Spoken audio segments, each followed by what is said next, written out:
Myanmar में Rohingya मुसलमानों पर जुल्म और ज्यादती का जो बाइडेन इंतजामिया ने एतराफ कर लिया है।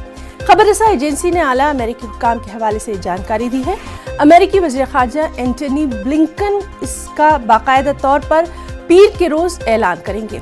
अमेरिका के मुताबिक रोहिंग्या मुसलमानों पर म्यांमार फौज की जानिब से ढाए गए मजालिम, नस्लकुशी और इंसानियत के खिलाफ जराइम की मुमासिल है।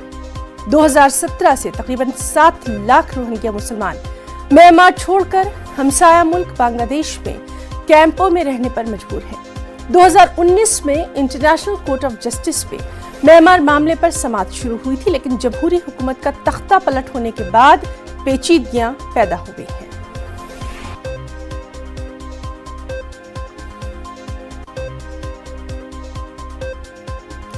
रूस और यूक्रेन के दरमियान जंग का आज 26वां दिन हो गया है।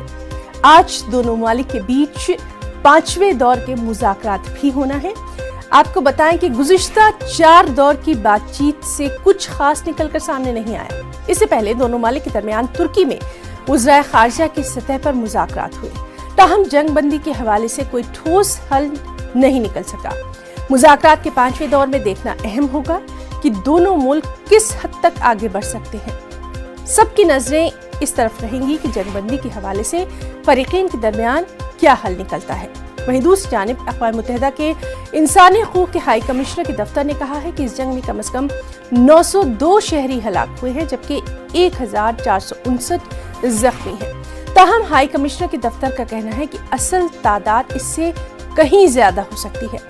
इसी दौरान मारिउपोल हुक्काम का दावा है कि सिर्फ मारिउपोल में 2400 से ज्यादा अफराद हलाक हो चुके हैं। मारिउपोल में शदीद लड़ाई अभी भी जारी है। यहाँ रूस ने शहर पर कब्जा करने का अल्टीमेटम दे दिया था, जिसके जवाब में यूक्रेन ने हथियार डालने से इनकार कर दिया।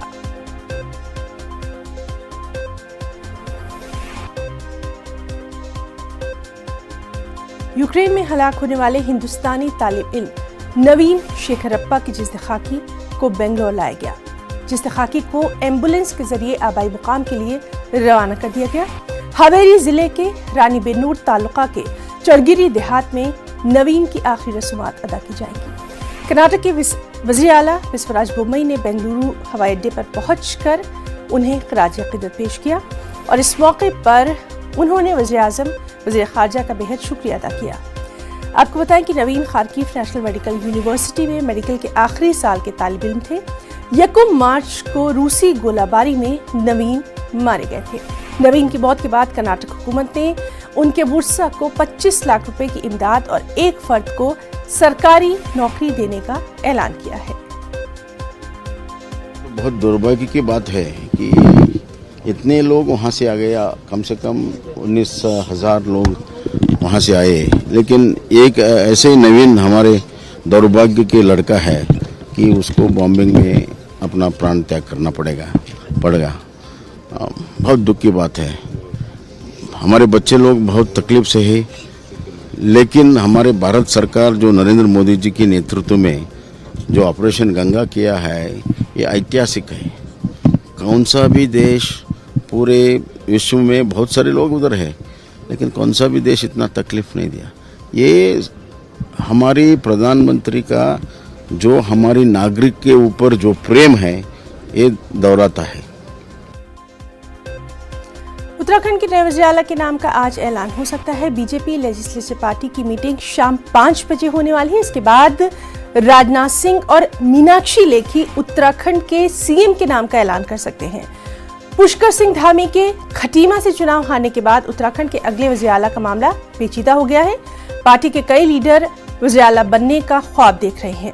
पुष्कर सिंह धामी, रियासती सदर मदन कौशिक, साबिक वज़ीर आला त्रिवेंद्र सिंह रावत, सीनियर लीडर सतपाल महाराज और साबिक मरकजी वज़ीर रमेश पोखरियाल निशंक के नामों पर गौर खौज किया जा रहा है।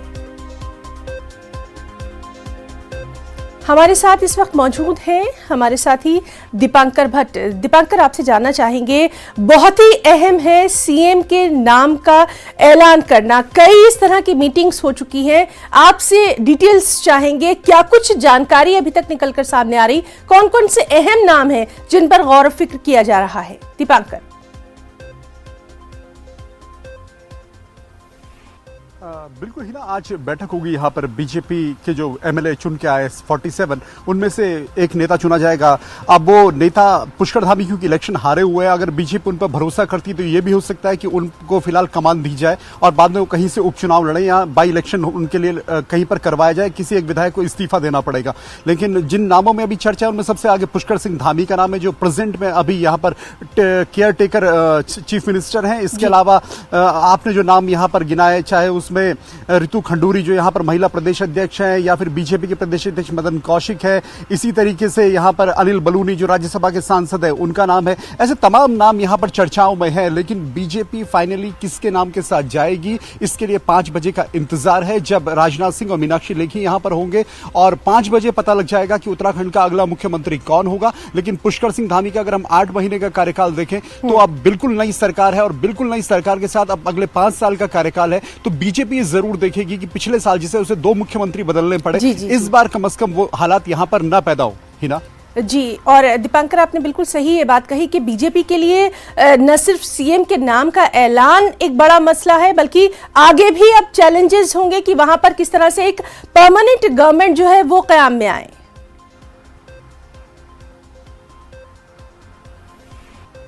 बिल्कुल ही ना, सबसे बड़ी बात बीजेपी के लिए यही रहेगी कि जो 57 विधायक लास्ट गवर्नमेंट में थे 2017 की, तब भी आखिरी 5वें साल में आपको 2 मुख्यमंत्री बदलने पड़े। त्रिवेंद्र सिंह रावत हटे, तीरथ सिंह रावत बने, तीरथ सिंह रावत हटे, पुष्कर सिंह धामी बने।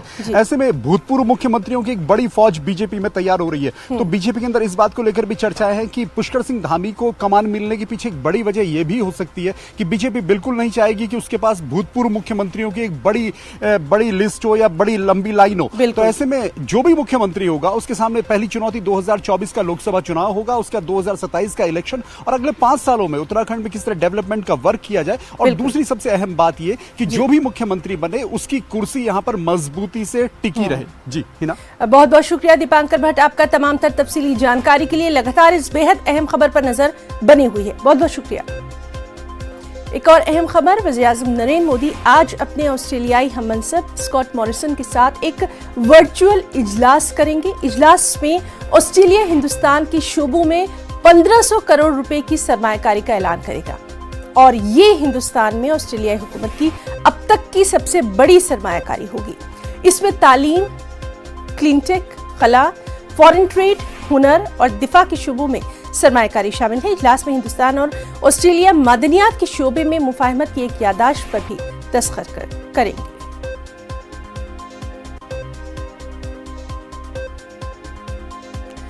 कांग्रेस के सीनियर लीडर गुलाम नबी आजाद ने सियासत से किनारा कशी करने का इशारा दे दिया है।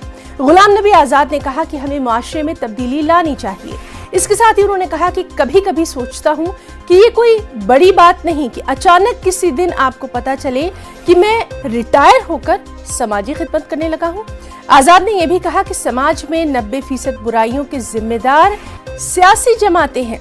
मजहब, जात पात, गांव, शहर के नाम पर लोगों को तकसीम करके इंसानों को इंसान ही नहीं रहने दिया गया है। उन्होंने ये भी कहा कि मैं जम्मू की सिविल सोसाइटी से कांग्रेस पार्टी के लीडर के तौर पर नहीं बल्कि एक इंसान के तौर पर मुखातिब हूं। जैसे मैंने कहा कि पॉलिटिकल पार्टीज का काम रहेगा 24/7 डिवाइड करना, बांटना, धर्म के नाम पे, कास्ट के नाम पे, वो मेरी पार्टी हो, दूसरे किसी पार्टी को, रीजनल हो, नेशनल, मैं किसी को माफ नहीं करूं। हमको एक समाज में बदलाव लाना। कभी कभी मैं सोचता और कोई बड़ी बात नहीं, अचानक आप समझें कि हम रिटायर हो गए और समाज सेवा में लग गए। फिलहाल वक्त है एक छोटे से ब्रेक।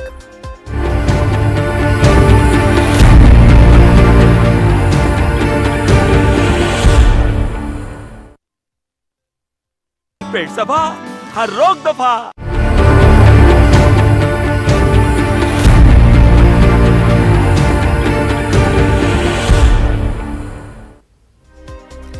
पाकिस्तान के वज़ीर-ए-आज़म इमरान खान ने हिंदुस्तान की आज़ाद खारजा पॉलिसी की तारीफ की है। इमरान खान ने कहा कि हिंदुस्तान ने रूस पर अमेरिकी पाबंदियों के बावजूद मॉस्को से खाम तेल दरामद किया है। खैबर पख्तूनख्वा सूबे में एक रैली से खिताब करते हुए उन्होंने ये बात कही। इमरान खान वज़ीर-ए-आज़म नरेंद्र मोदी हुकूमत के सख्त नाक़द रहे हैं, ताहम उन्होंने खुलकर हिंदुस्तानी खारजा पॉलिसी की तारीफ कर डाली है। पाकिस्तानी पीएम ने कहा कि हिंदुस्तान क्वाड ग्रुप का हिस्सा है, इसके बावजूद उसने रूस से खाम तेल दरामद किया।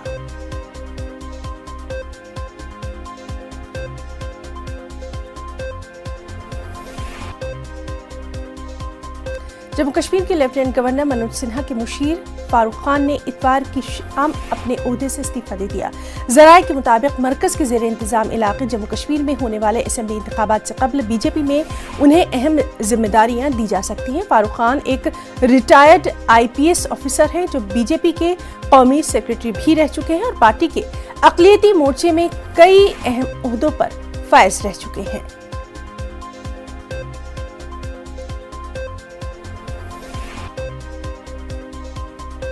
रायपुर में एक दर्दनाक हादसा पेश आया। शराब के नशे में एक ड्राइवर ने कई गाड़ियों और राहगीरों को टक्कर मार दी। इसमें 17 अफराद बुरी तरह से जख्मी बताए जा रहे हैं।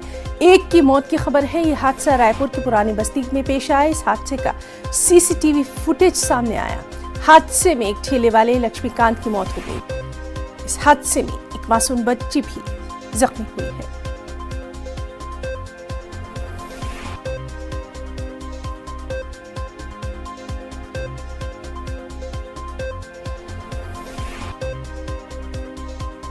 गाजियाबाद के थाना टीला मोड़ इलाके में रात पुलिस और बदमाशों में एनकाउंटर हुआ। दरअसल पुलिस को दीपक की कई दिनों से तलाश थी। दीपक ने 7 मार्च को एक कपड़ा कारोबारी की दुकान में लूट की कार्रवाई अंजाम दी थी, तभी से पुलिस को उसकी तलाश थी। मुलजिम पर मुख्तलिफ थानों में तकरीबन 21 मामले दर्ज हैं। मुलजिम के पास से पिस्तौल और जिंदा कारतूस बरामद हुए हैं। ये बंथला नहर पुलिया से निकलने वाला है, उसमें हम लोगों ने उसकी घेराबंदी की थी। घेराबंदी के दौरान ही जब वो निकला, जब हम लोगों ने उसको पकड़ने का प्रयास किया हमारी टीमों ने, तो उसने जान मारने की नीयत से हमारी टीम पर फायर किया, जिसपे जवाबी फायरिंग में उस पर जब हमारी टीम ने फायर किया तो उसके पैर में गोली लगी है। घायल को अस्पताल भेज दिया गया है और अग्रिम वैधानिक कार्रवाई की जा रही है। अंडमान निकोबार जज़ायर में तूफान असनी से मुतालिक अलर्ट के दरमियान शदीद बारिश का इम्कान है। यहाँ इमदादी टीमों को भी तैनात कर दिया गया है। ये इस साल का पहला तूफान है। रेस्क्यू टीमों को अलर्ट पर रखा गया है, ताहम किसी लैंडफॉल पॉइंट का जिक्र नहीं किया गया है। 55 से 65 किलोमीटर फी घंटे की रफ्तार से चलने वाली तेज हवाओं से बारिश का भी इम्कान यहाँ जाहिर किया गया है। यहाँ साहिल के करीबी इलाकों में मुकीम लोगों को दीगर महफूज मुकामात पर मुंतकिल कर दिया गया है। लेटेस्ट है शाम को जो 05:30 PM that is 17:30 hours IST position है, जो बे ऑफ बंगाल का जो सिस्टम है, जो डिप्रेशन बना था सुबह 5:30 में, वो लगभग 12 किलोमीटर प्रति घंटा में मूव हो रहा है। सो नियरली नॉर्दर्ली, उत्तर के दिशा में मूव हो रहा है। अभी जो है ये हमारा जो पोर्ट ब्लेयर जो है उसका जो दक्षिण में ऑलमोस्ट है 100 किलोमीटर, और हमारा जो कार निकोबार है उसका 200 किलोमीटर उत्तर में है रफली। यही है लेटेस्ट है। और जो सिस्टम का ट्रैक अगर देखेंगे ये है, so along end of Andaman Nicobar ये मूव हो रहा है उत्तर की दिशा में। ठीक है। योगी आदित्यनाथ 25 मार्च को लखनऊ स्टेडियम से अपनी दूसरी इनिंग की शुरुआत करने जा रहे हैं, लेकिन बाबा का बुलडोजर अभी से गरजने लगा है। जौनपुर में एक दबंग के गोदाम पर कार्रवाई की गई है। उसने सरकारी अराजी पर कई बरसों से कब्जा जमा रखा था। इंतजामिया ने सख्त कार्रवाई करते हुए इंतबाह भी उसे दिया था, लेकिन ज्वाइंट मजिस्ट्रेट हिमांशु नागपाल ने जानकारी दी कि सरकारी जमीन पर काफी अरसे से कब्जा था। जिला इंतजामिया ने तहसीलदार सदर की सरबराही में और पुलिस इंतजामिया की मदद से मकबूजा अराजी से बुलडोजर की मदद से बिल्डिंग को मिसमार कर दिया। ग्राम रंजीतपुर तहसील सदर में काटा नंबर 187 जो 3600 वर्ग मीटर की श्रेणी 6 की सरकारी भूमि थी, उस पर गांव के स्थानीय व्यक्ति ने एक बाउंड्री वॉल बनाकर और एक बड़ी सी गेट लगाकर एक अपना वहाँ अतिक्रमण किया हुआ था। लंबे समय से अतिक्रमण किया गया था। और इसे अपने गोदाम की तरह एक निजी प्रयोग में उसे लाया जा रहा था। उसे आज तहसील प्रशासन और पुलिस की संयुक्त टीम बनाकर वहां पर तहसीलदार सदर की अध्यक्षता में वहां पर जेसीबी के माध्यम से वहां अतिक्रमण मुक्त कराया गया है और पुनः उसे सरकार के उपयोग में किसी कार्य में लाया जाएगा। नौरोज धूमधाम से मनाया जा रहा है। कोरोना की वजह से बड़े इज्तिमात पर पाबंदी आयद होने के सबब नौरोज की मांद पड़ गई रौनक इस साल लौट आई है। ईरानी तहजीब में नौरोज इंतहाई अहमियत का हामिल है।